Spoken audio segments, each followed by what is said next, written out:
Est-ce que pour vous, c'est, on va employer le mot, une affaire d'État ?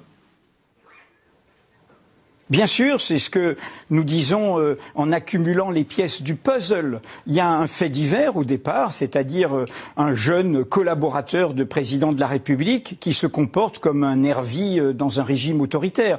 Car frapper alors qu'on n'est pas policier, qu'on n'a aucune autorité pour le faire, pour exercer ce qu'on appelle la violence légitime de l'État, même si elle peut être excessive parfois, frapper des opposants politiques est évidemment indigne d'une démocratie. Dans un régime normal, M. Benalla aurait dû quitter la présidence de la République le 2 mai et personne n'en aurait parlé. Quelle est l'affaire d'État ? L'affaire d'État, c'est que ce fait divers, eh bien, il est couvert. Monsieur Benalla est protégé.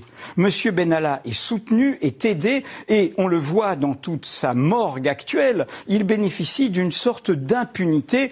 C'est la vérité du mot indulgence qu'a demandé le président de la République à son égard. Et là, nous voyons avec cette nouvelle pièce de puzzle, ce passeport diplomatique, eh bien une confirmation de cette énigme. Nous documentons le comment.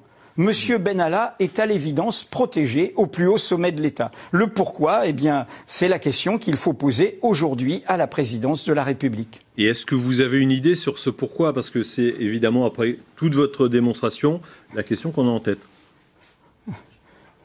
Écoutez, je vous recommande de lire beaucoup Mediapart et tous les éléments de ce puzzle. Nous avons par exemple révélé ces dernières semaines que Vincent Kras, qui est un peu son alter ego et que l'on voit dans les violences du 1er mai, a, en juin dernier, alors qu'il est permanent de la République En Marche, alors que le scandale n'a pas éclaté, alors qu'il a ses entrées à l'Élysée, bénéficié d'un versement d'argent de près de 300 000 € d'un oligarque russe qui est soupçonné de lien avec la mafia russe pour sa société de sécurité. Excusez du peu et du mélange des genres entre quelqu'un qui peut se réclamer du parti majoritaire, de la présidence de la République et en même temps qui fait des affaires privées. Nous avons aussi révélé que M. Benalla fréquente, il est à tu et à toi à Londres, avec Alexandre Djouri, autre homme énigmatique pour le moins, qui est recherché par la justice française, qui réclame qu'il soit remis par les autorités britanniques puisqu'il est réfugié à Londres, et Alexandre Djouri, comme vous le savez, est au cœur du réseau de corruption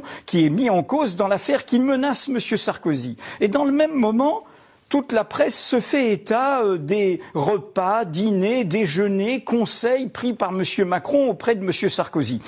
Moi, je n'ai pas la réponse à tout ce mystère. Je dis juste qu'il y a un vrai mystère et que ce mystère, il éclaire d'une manière très trouble, bien loin de la vertu et du respect des règles républicaines, l'actuel fonctionnement de notre démocratie. Et dernière question, Louis Plenel, d'après vos informations, est-ce que ces fréquentations qu'Alexandre Benalla a en ce moment, vous citiez Alexandre Djouri, c'est a priori avéré, il les avait lorsqu'il était officiellement en poste à l'Élysée, c'est-à-dire jusqu'à sa mise à pied le 23 mai.